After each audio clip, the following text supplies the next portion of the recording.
Bahkan kalau kita ikuti dalam minggu terakhir ini, dunia mengkhawatirkan akan terjadi perang di Timur Tengah bila mana Amerika memutuskan untuk menyerang Irak, maksudnya menyerang Syria, walaupun tanpa dukungan dari PBB. Saudara-saudara, ini adalah sesuatu yang memang akan terjadi dan sudah dibuatkan, dan kita tidak perlu heran karena memang persoalan pertikaian dan perperangan sudah dimulai di surga. Ketika setan menentang Allah, dia dicampakkan dari surga, dibuang ke bumi, dan setan mengklaim bumi ini miliknya. Oleh karena itu, dia mencoba untuk memindahkan sifatnya kepada manusia, dan kelihatannya dia berhasil. Sifat setan, kesombongan dan iri hati, dapat kita lihat sangat menonjol di dalam diri manusia yang hidup di akhir zaman.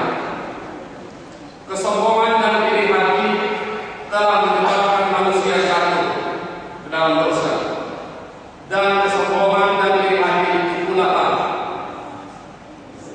yang telah menyebabkan dunia berlomba-lomba untuk mencapai kekuasaan, harta benda, dan lain sebagainya. Para pemimpin dunia tidak terlepas. Oleh karena itu, dari waktu kita melihat negara-negara besar semakin besar terjadi penjajahan untuk memperkaya negaranya. Kemudian setelah negara menjadi besar, mereka memperkuat kekuatan militernya untuk melindungi kekayaannya, dan kalau boleh untuk memperbesar kekuasaannya. Tidak heran kalau kemudian dunia menyaksikan dua bencana terbesar yang pernah dialami oleh manusia, yaitu Perang Dunia Pertama dan Perang Dunia Kedua. Perang Dunia Kedua luar biasa memakan korban. Lebih dari 50 juta jiwa mati karena iri hati, kesombongan, haus kekuasaan di dalam diri para pemimpin dunia. Lalu setelah Perang Dunia Kedua selesai, muncul apa yang disebut perang dingin antara Amerika atau blok barat dengan Uni Soviet atau blok timur. Ketegangan memuncak ketika mereka masing-masing menambah senjatanya, peluru kendali, bom nuklir yang sewaktu-waktu bila mana meledak, maka dunia ini akan binasa. Itulah yang telah disaksikan oleh manusia. Kita bersyukur karena ternyata akhirnya perang dingin itu berakhir tanpa terjadi bencana seperti perang dunia. Sebenarnya masih ada satu lagi perang yang luput dari pandangan umum ketika perang dingin itu sedang terjadi, yaitu perang yang memperebutkan hegemoni dunia antara Vatikan dan komunis dan barat. Tiga pihak terlibat untuk menentukan siapa yang akan mengontrol dunia ini di bawah satu sistem pemerintahan. Di dalam bukunya The Kiss of His Blood, Malachi Martin, seorang mantan Jesuit,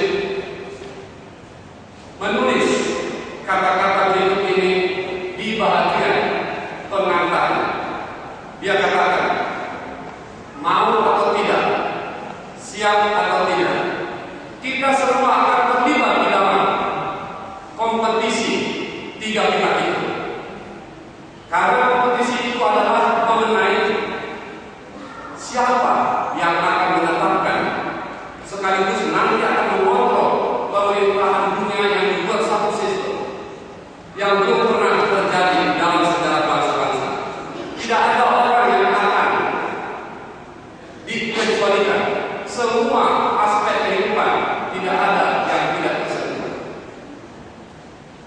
Lalu ditambahkan, tidak perlu banyak kita cerita, faktanya adalah tujuan dari Paus II ketika dia terpilih adalah untuk menjadi pemenang dari kompetisi itu, dan itulah yang mendorong semua yang punya strategi di dalam masa kekuasaannya. Dan ini memang terbukti. Apa yang terjadi setelah Yohanes Paulus II terpilih menjadi Paus, maka dia mengadakan pertemuan dengan Amerika, lebih dikenal dengan The Holy Alliance, pertemuan pribadi antara Paus dan Ronald Reagan di Vatikan pada tahun 82. Pertemuan pertama mereka, karena Reagan pun baru terpilih beberapa tahun sebelumnya. Dan di situ mereka membicarakan apa yang akan mereka lakukan terhadap Uni Soviet, salah satu dari 3 pemain yang disebutkan dalam The Kiss of His Blood. Buku itu sendiri ditulis tahun 90, diterbitkan tahun 90 oleh Pak Martin, dan apa yang terjadi berkaitan dengan pertemuan di antara kedua orang tersebut. Kita bisa melihat pada tahun 89 tembok Berlin runtuh. Kita tahu Berlin Timur dikuasai oleh Uni Soviet dan sekutunya, tetapi akhirnya runtuh. Dan pada tahun 91, 1 tahun setelah buku tadi ditulis, Uni Soviet runtuh. Paus Yohanes Paulus II sudah meninggal, tetapi semangat dan ambisi itu tetap diwarisi oleh siapapun yang menjadi Paus. Sejarah tercatat masa yang panjang dalam abad pertengahan mengenai penindasan bangsa-bangsa oleh kekuasaan Gereja Romawi Katolik yang disebut juga sebagai Dark Ages. Ini adalah sejarah. Kita membaca di dalam pasal 13 bahwa kedua kekuatan, yaitu Vatikan yang digambarkan sebagai binatang yang pertama dan Amerika Serikat sebagai binatang yang kedua, akan menguasai dunia sampai dunia ini berakhir. Dan kita adalah bahagian dari umat yang hidup di akhir zaman yang akan berhadapan dengan hal tersebut. Lalu apa yang akan kita lakukan? Apa yang harus kita ketahui? Saudara-saudara, sementara kita berbicara tadi mengenai banyaknya perang yang telah membuat dunia sengsara dan masih akan ada lagi perang sampai akhir zaman ini, sebenarnya saudaraku, ada satu lagi perang yang perlu kita ketahui. Perang yang berbeda dari yang sudah kita sebutkan tadi, tetapi perlu kita ketahui karena itu menyangkut diri kita sebagai medan pertempuran. Perang apakah itu? Kita ketahui bahwa kita manusia mempunyai 4 aspek di dalam kehidupan kita. Ada aspek badani, ada aspek pikiran, ada aspek rohani, dan aspek sosial. Itulah diri kita yang sering disebut sebagai holistic being. Ketika pertempuran yang paling besar ini, di mana diri kita sebagai medan pertempuran terjadi, maka haruslah kita siap di dalam keempat aspek tersebut, karena sewaktu-waktu kita akan diserang oleh setan. Saudara, beberapa waktu yang lalu ada seorang senior banker di Singapura, satu grup dengan tempat saya bekerja. Dia meninggal mendadak di kantor pada sore hari.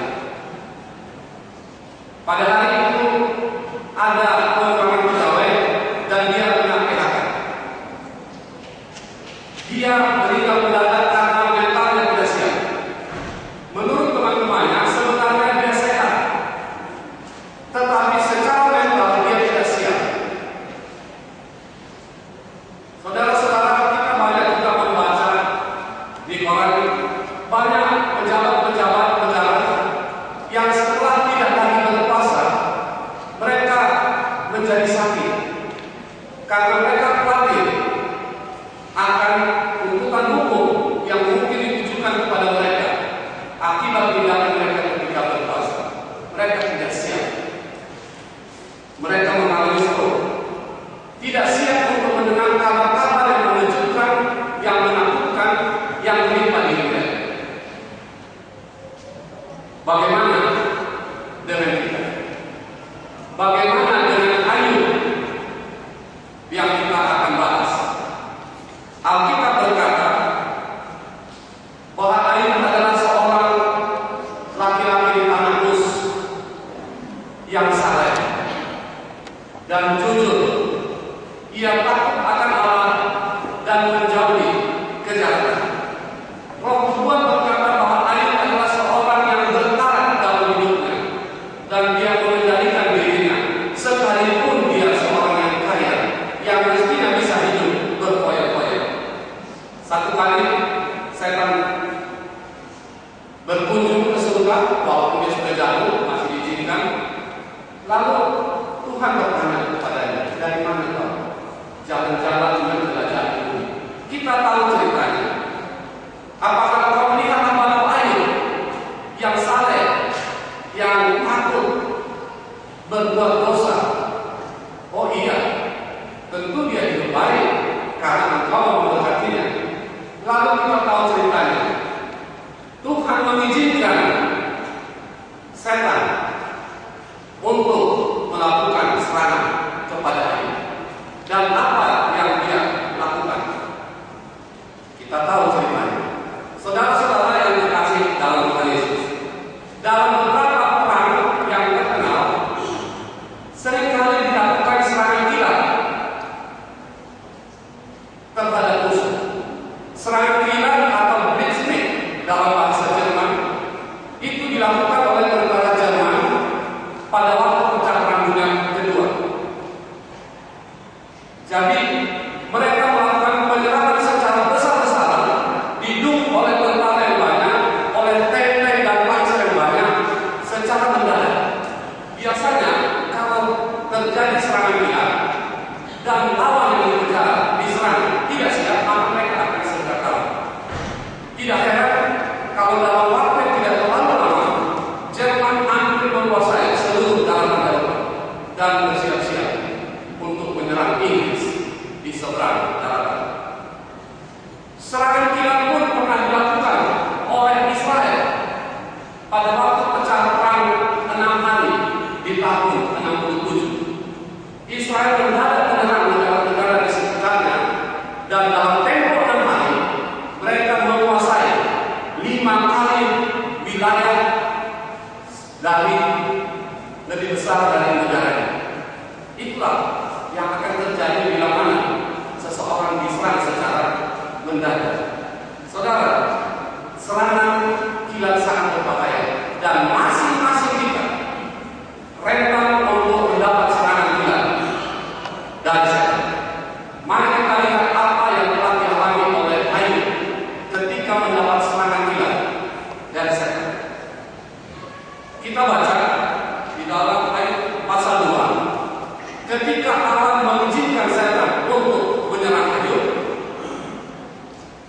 Pada suatu hari, ketika anak-anaknya yang lelaki dan yang perempuan makan-makan dan minum anggur di rumah saudara yang sulung, datanglah seorang sulung pada Ayub dan berkata, sedang lembu sapi membajak dan keledai-keledai betina makan rumput di sebelahnya, datanglah orang-orang Sheba menyerang dan merampasnya serta memukul penjaganya dengan mata pedang. Anak-anak sendiri yang luput sehingga dapat memberitakan hal itu kepada Tuhan. Dia punya lembu sapi, kambing domba, dirampas harta bendanya. Sementara orang itu berbicara, datanglah orang lain yang berkata, api telah menyambar dari langit dan membakar serta memakan habis kambing domba dan penjaga-penjaga. Hanya aku sendiri yang luput sehingga dapat memberitakan hal itu kepada Tuhan. Belum lagi dari sini, sementara orang itu berbicara, datanglah orang lain dan berkata, orang-orang kasih membentuk 3 pasukan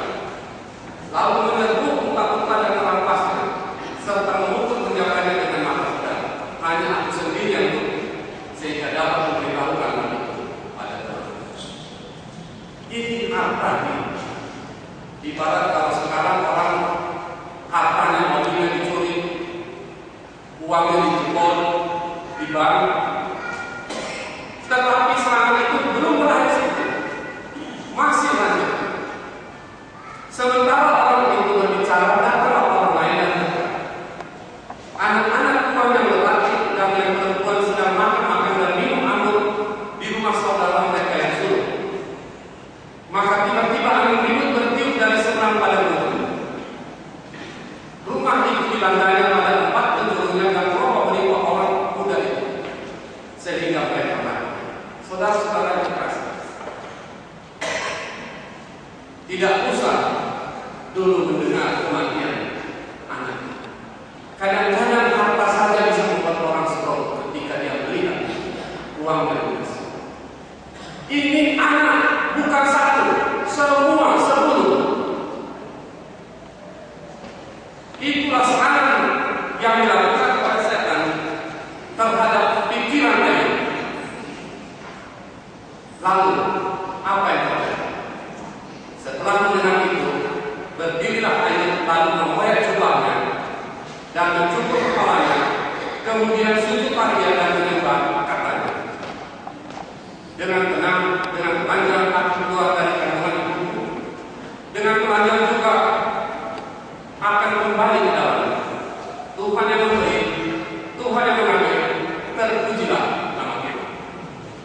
Ayub ketika mendengar berita yang mengejutkan itu, dia tidak stroke. Istrinya pun tidak stroke.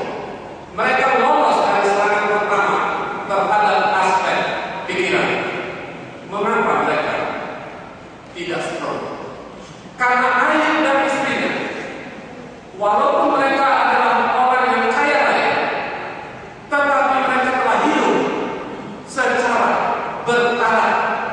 Mereka hidup tidak berfoya-foya, menghidupkan satu kehidupan yang sehat secara jasmani.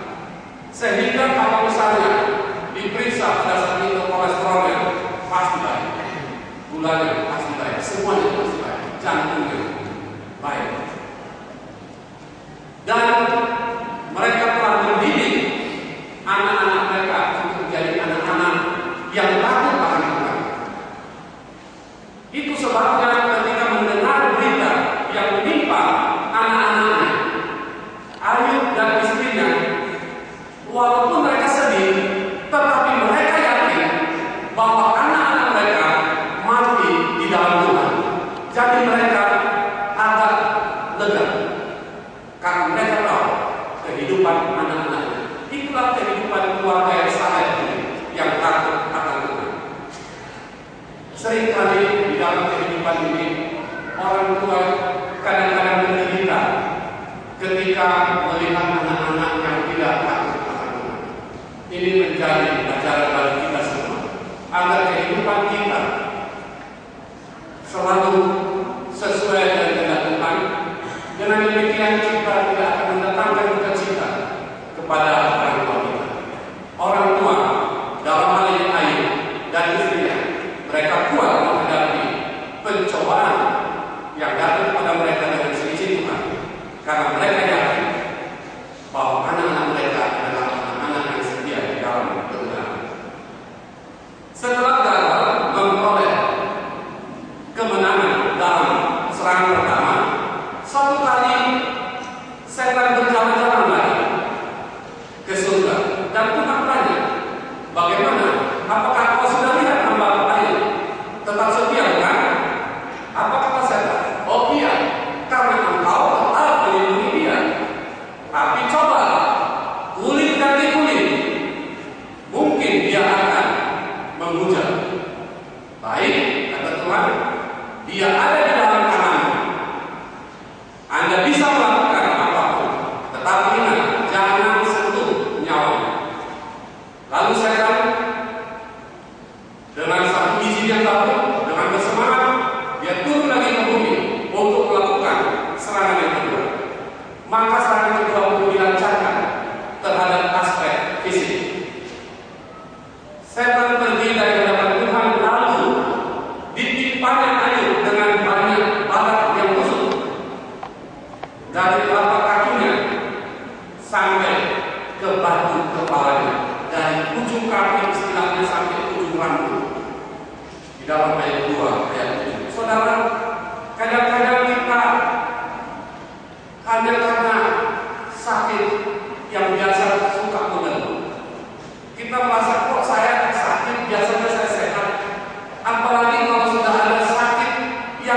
seperti air, saya tidak tahu. Barangkali kita sudah melakukan hujatan, kita mendapatkan Tuhan. Itulah yang diharapkan oleh setan. Tetapi air tidak menghujat Tuhan. Dia tahan, walaupun pada saat itu hatinya bergumul, bingung dia. Ini ada apa? Apa kesalahanku? Kita tahu, ketika dia bertanya dalam hatinya, dia tahu, aku tidak melakukan kesalahan. Walaupun dia tidak tahu ada apa yang terjadi. Saudara-saudara, menjadi pelajaran juga bagi kita. Ketika ada sesuatu yang menimpa diri kita, ketika kita tahu bahwa kita berjalan di dalam Tuhan, bersikaplah tenang. Siapa tahu kita sedang diuji menjadi air modern, dan bagi kita yang lain, hendaklah kita berdiam diri untuk tidak menyalahkan orang. Siapa tahu orang yang kita lihat adalah air modern. Saudara yang terkasih, bisakah kita bayangkan bagaimana perasaan dari istri Ayub? Orang yang selama ini hidup bersama-sama dengan dia di dalam kesetiaan, mendidik anak mereka bersama-sama supaya menjadi anak-anak yang saleh. Sekarang mereka mendengar anak-anaknya meninggal, sama-sama dalam keadaan menderita batin. Lalu orang yang dikasihinya tiba-tiba dia lihat dalam keadaan menderita secara fisik, mulai dari ujung rambut sampai ujung kaki. Istilah sekarang ini sudah syukur kalau dia tidak gila, tapi dia orang sehat karena hidupnya bertahan. Lalu kita harus ingat, dia masih manusia. Di dalam kelemahannya sebagai manusia, setan sempat mempergunakan istri Ayub untuk menyerang aspek rohani dari Ayub. Lalu apa yang terjadi? Ketika melihat Ayub di dalam penderitaannya, hatinya sudah tidak tahan. Lalu dia berkata, masih bertekunkah engkau dalam kesalahanmu? Kutukilah Allahmu dan matilah. Kerohanian istri Ayub sempat goyah, bahkan mengucapkan kata-kata seperti tadi, menganjurkan Ayub untuk mengutuki Tuhan. Namun yang sedang menjadi objek pertaruhan bukan istri Ayub, tetapi Ayub. Ayub yang sedang diuji oleh setan dan sedang disaksikan oleh seluruh penghuni surga, tidak mengucapkan kata-kata itu. Saudara-saudara, seringkali orang melihat peristiwa ini dengan cara yang salah, dengan mengatakan bahwa istri Ayub bukanlah seorang istri yang baik. Saya suka sedih ketika orang berpikir seperti itu. Bahkan ada orang yang mengkhawatirkannya istri yang tidak baik. Tetapi saudara, kita lupa untuk melihat sisi kemanusiaan dari seorang yang sedang menderita batin. Perlu kita ingat bahwa ada satu ayat di Alkitab yang mencatat kata-kata yang diucapkan dari mulut istri Ayub. Sementara ada begitu banyak ayat yang secara tidak langsung menceritakan siapa sebenarnya wanita yang menderita ini. Kita tahu istri Ayub sudah mendidik anaknya 10 orang menjadi anak-anak yang takut akan Tuhan. Itu sebabnya ketika mereka mendengar berita itu, mereka tabah. Karena mereka sudah menghidupkan satu kehidupan yang bertara, sehat, walaupun secara ekonomi mereka mampu untuk hidup berkualitas. Tidak dapat untuk hidup seperti itu di zaman sekarang. Saudaraku, pada zaman sekarang banyak orang yang tidak setia kepada sumpah pernikahan ketika mereka melihat teman hidupnya dalam keadaan tak berdaya seperti Ayub. Tetapi istri Ayub adalah seorang yang setia. Kalau tidak, niscaya Tuhan tidak akan memberkati dia dalam kehidupan yang selanjutnya dengan mengaruniakan 10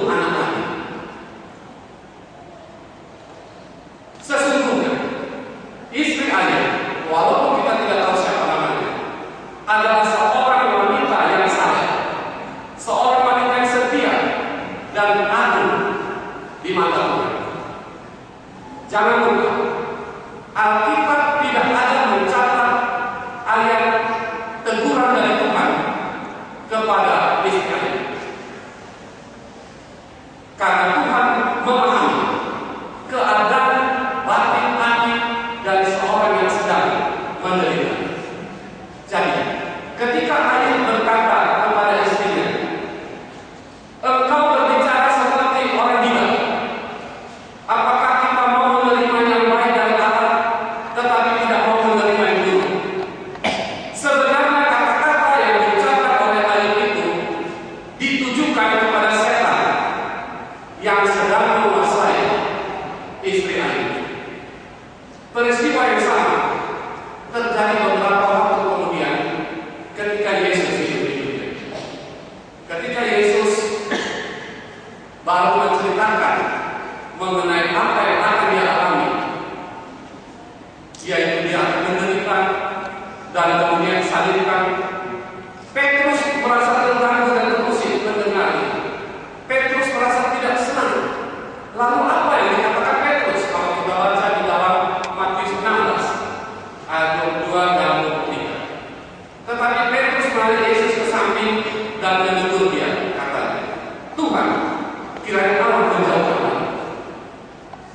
Itu yang diucapkan keluar dari mulut Petrus kepada Yesus. Tetapi hal itu katanya tidak boleh terjadi kepada engkau. Maka Yesus berpaling dan berkata kepada Petrus, enyahlah iblis. Engkau suatu batu sandungan bagiku, sebab engkau bukan memikirkan apa yang dipikirkan Allah, melainkan apa yang dipikirkan manusia. Petrus dengan tulus berkata, tetapi dia tidak menyadari bahwa dia dikendalikan oleh setan. Dan Yesus yang bisa melihat itu berbicara kepada orang yang menguasai Petrus. Demikianlah Ayub berkata kepada istrinya, bukan karena dia kasar, tetapi dia tahu siapa yang sedang menggunakan istrinya. Itu betul.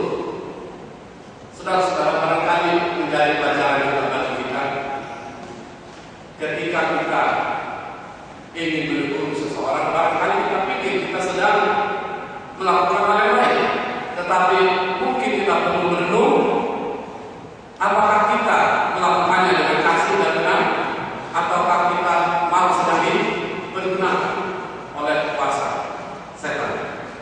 Tetapi bila mana kita melakukan benar, tentu didasari dengan kasih, dan kita akan mendapatkan hasil yang baik dari Tuhan. Saudara-saudara yang terkasih, ketika aspek rohani dari Ayub diserang dan Ayub tetap tabah dan setia, setan mulai lagi kekalahannya. Tetapi dia merencanakan satu serangan terakhir yang mematikan, yaitu serangan terhadap aspek sosial. Saudara, kelihatannya aspek ini sepele, tetapi ini adalah aspek yang sangat krusial di dalam kehidupan manusia. Manusia adalah makhluk sosial. Oleh karena itu sangat peka terhadap reaksi orang lain.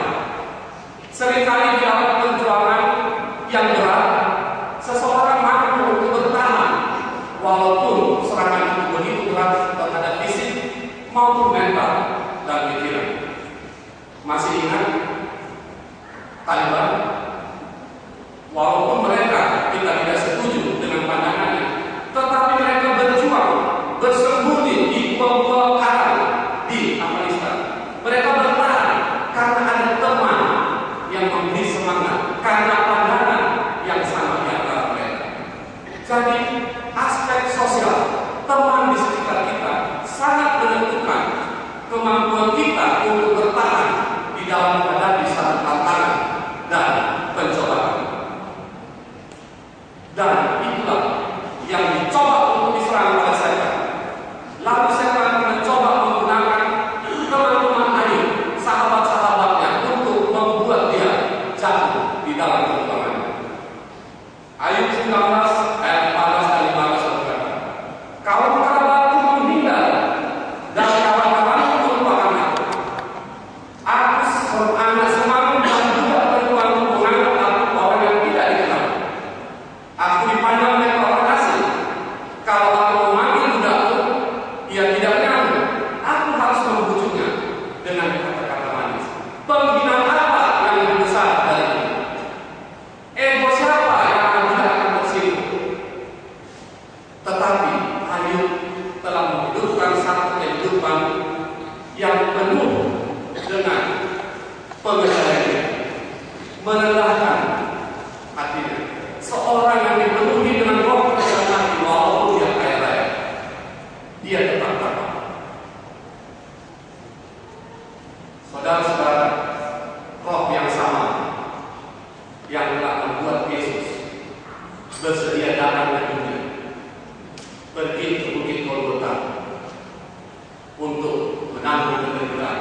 termasuk serangan panik setan.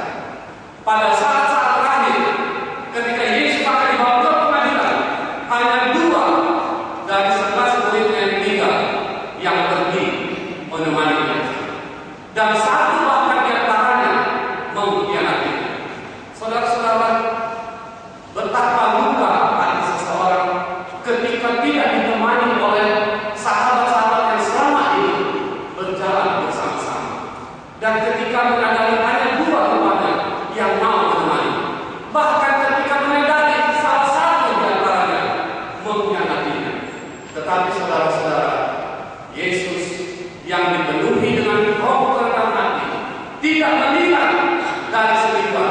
Dia melihat sahabat-sahabat lainnya adalah orang-orang yang lemah, yang barangkali sedang dikuasai oleh kelemahan sebagai manusia atau sedang digunakan oleh setan.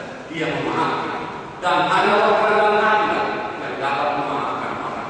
Itulah roh yang kita butuhkan, saudara, pada saat ini. Yesus akhirnya menang karena memiliki roh kerendahan hati yang tolak belakang dengan roh kesombongan yang membawa kepada setan ke dunia ini. Saudara-saudara yang terkasih dalam Yesus, kita sering mendengar pembahasan mengenai pola hidup sehat. Ketika kita berbicara mengenai pola hidup sehat, lalu kita ingat akan vegetarian. Tidak boleh makan daging, tidak boleh makan ikan, tidak boleh makan ini dan sebagainya, dan seterusnya. Itu bahkan kita bicarakan pada waktu 2 saat lalu kita mengadakan diskusi setelah khotbah di ruang ini. Tidak salah ketika orang ingin menjadi vegetarian. Tetapi saya ingat pada saat itu ada semacam statement yang mengatakan seakan-akan kalau tidak vegetarian bisa saja nanti tidak masuk surga, walaupun sudah dijelaskan di dalam video yang kita lihat dikatakan oleh pendeta Dr. Tidak ada statement doktrin yang mengatakan kalau orang tidak vegetarian maka tidak masuk surga. Bukan itu, bukan sama maksudnya. Lalu apa gunanya? Ketika kita berbicara vegetarian, kadang-kadang bisa kita terlalu jauh memperdebatkan. Kalau vegetarian tidak boleh makan daging karena daging itu mengandung penyakit, maka orang bisa saja berdebat mengatakan, lalu makan apa? Karena makan sayur-sayuran, di situ juga kadang-kadang ada seseorang pestisida yang juga mengandung penyakit. Dan bukankah daging yang ini kita pelihara dan sesuatu yang dijamin tidak ada penyakitnya? Tetapi kita akan terjebak di dalam debat seperti itu. Lalu apa sebenarnya? Apa sesungguhnya yang dibawakan di dalam pekabaran yang lain ketika berbicara mengenai vegetarian? Saya melihat bahwa tujuannya bukan semata-mata supaya umat Tuhan sehat. Memakan makanan vegetarian bukan semata-mata supaya umat Tuhan sehat terhindar dari penyakit. Tetapi pekabaran itu mengandung atau lebih mengarah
Maksudnya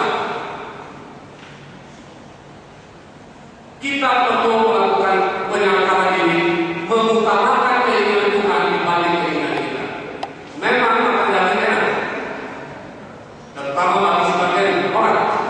Tetapi di mana kita sudah ikhlas mau meninggalkan kesenangan ini, karena kita tahu bahwa Tuhan tidak ingin makanan itu ada di dalam tubuh kita, maka kita juga akan memikirkan apa-apa lagi yang kita tidak ingin ada di dalam diri kita yang dapat kita keluarkan. Jadi kita ingat, diri kita itu bukan hanya fisik, termasuk pikiran, termasuk kehidupan rohani, termasuk kehidupan sosial. Oleh karena itu, mari kita lihat apa yang bisa kita lakukan terhadap keempat aspek di dalam kehidupan kita. Untuk itu, saya ingin mengajak kita melihat satu tabel sederhana. Inilah makanan yang perlu kita makan, yang makanan yang terdapat di dalam rumah sakit perawatan. Di situ ada aspek pikiran, aspek rohani, dan aspek sosial. Ada makanan.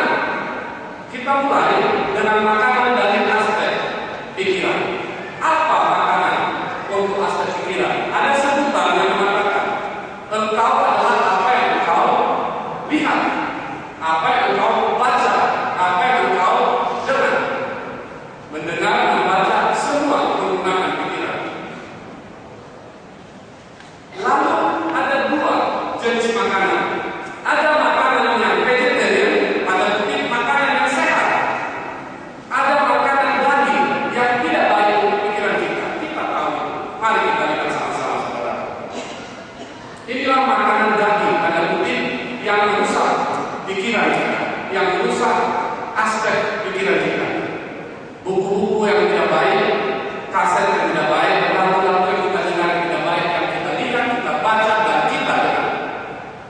Ini adalah makanan daging yang Tuhan tidak ingin ada di dalam tubuh kita, yang harus kita keluarkan.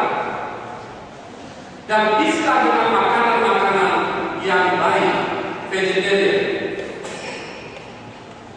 yang kita baca, yang kita lihat, dan yang kita dengar. Inilah satu proses yang bukan berhenti di dalam makanan secara harafiah, tetapi makanan bagi pikiran. Lalu kita melangkah kepada aspek berikut, rohani. Apa makanan bagi kehidupan rohani kita?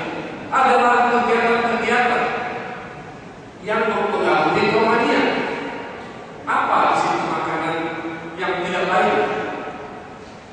Inilah kegiatan-kegiatan yang akan mempengaruhi kerohanian kita. Kita baca sendiri dan kita renungkan apakah itu memang benar kita alami. Kalau kita alami, berarti kita masih makan daging. Boleh jadi kita tidak lagi makan daging yang secara alamiah, tetapi makan daging di dalam pikiran kita masih kita lakukan. Perselingkuhan, kemelisiran dunia, kemalasan berlaku. Inilah kegiatan-kegiatan yang sama buruknya kalau kita makan daging, tetapi ini rusak rohani. Oleh karena itu, mari kita makan makanan vegetarian yang menyenangkan rohani. Kita melakukan kegiatan-kegiatan seperti ini, berdoa, meditasi, bersaksi, memikir, berbakti. Inilah kegiatan-kegiatan yang akan membuat tubuh rohani kita sehat. Terakhir, kita melihat kegiatan atau aspek sosial. Aspek sosial, makanan apa ini? Ini adalah perilaku kita terhadap sesama. Apa yang kita lakukan terhadap sesama? Kadang-kadang kita melakukan hal-hal yang bersifat daging. Kita melakukan gosip, digosok manusia. Kita bikin fitnah. Ada sebutan mengatakan fitnah lebih kejam dari pembunuhan. Fitnah merusak orang yang mengucapkan, orang yang mendengar, dan orang yang fitnah. Ini sebagai seakan penyakit menular yang berbahaya. Tapi memang makan daging enak. Enak, daging gosip. Kalau orang sedang lagi retreat atau sedang camping atau apa, sedang ngantuk-ngantuk, tiba-tiba ada dengar gosip, dia bisa sedar, bangun, dia tidur lagi. Saking enaknya makan daging itu. Nah itulah, tetapi ternyata itu adalah makanan daging yang berbahaya, merusak hubungan sesama. Lalu apa yang bagus? Makanan untuk kehidupan sosial, merawat orang sakit, membantu orang miskin, menghibur orang berduka. Saudara-saudara, kita tahu kegiatan dan hal-hal yang lain. Sekarang kita sudah kelompokkan supaya kita tahu di mana setiap aspek dari kehidupan kita bisa menjadi cerah kelemahan kita, bisa menjadi sasaran tembak saja. Saudara-saudara yang kasih, kalau perang, Intel akan lebih dahulu melihat titik lemah dan musuh. Tidak semua lemah, kita pun tidak semua lemah, tetapi ada barangkali aspek tertentu dari kehidupan kita yang lemah. Itulah yang akan diserang oleh musuh kita yang sangat jenius. Dia tahu di mana kita lemah. Dia tidak akan menyerang Anda di sisi di mana Anda kuat. Barangkali kita kuat dari segi rohani, kita terlihat dari luar baik, tetapi tanpa diketahui orang kita suka bergosip dia. Berarti kita lemah di aspek itu akan menjadi sasaran setan. Demikian pula di dalam negara, bisa saja pertahanan negaranya kuat, tetapi pertahanan negaranya lemah. Jadi apa artinya? Saudara terkasih, kita semua ini terlibat dan akan terlibat dalam satu pertandingan pertempuran terbesar yang melibatkan kekuatan kosmik antara kebaikan dan kejahatan. Diri kita ini akan menjadi medan pertempuran yang harus kita pastikan semua aspek yang membentuk diri kita, badan, pikiran, rohani, sosial harus sehat tanpa ada celah yang bisa dipakai saja untuk menyerang kita. Orang boleh saja dia sehat secara rohani, tetapi ketika fisiknya mulai sakit-sakit, dia menggerutu, akhirnya dia terganggu rohaniannya. Boleh saja dia baik secara pikiran, baik secara rohani, tetapi ketika hubungan kepada sesama kurang atur, maka itu mengganggu dia di dalam pelayanan. Saudara-saudara yang kasih dalam Tuhan Yesus, dunia akan segera memasuki masa yang lain sekarang. Untuk dapat bertahan di dalam menghadapi serangan terbesar dari setan, kita harus melakukan pengendalian diri. Kita harus menghidupkan satu kehidupan bertahan di dalam keempat aspek kehidupan. Artinya memakan makanan vegetarian di dalam keempat aspek tersebut. Kita akan menjadi rentan terhadap serangan setan, tetapi bila mana kita melakukan ini, kita akan kuat. Kita akan menjadi ayat-ayat modern yang harus mendemonstrasikan kepada dunia bahwa kita sudah siap untuk mempertahankan kebenaran. Bahkan bukan hanya diri kita. Ini salah satu yang perlu menjadi perhatian kita. Kita harus siap bukan hanya diri kita, tetapi seluruh anggota keluarga kita. Apa yang harus kita lakukan? Sesungguhnya mereka yang akan lolos dalam masa penantian yang saat ini kita hadapi adalah mereka yang telah memulai penantian, membuang kebiasaan jahat, makanan daging yang ada di dalam keempat aspek kehidupan kita. Dan hal ini haruslah dilakukan oleh dan menjadi tekat dari seluruh anggota keluarga. Kita adalah makhluk sosial. Kita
Saudara-saudara terkasih, kabar ini lebih diutamakan buat diri saya, bukan untuk saudara, untuk semua kita.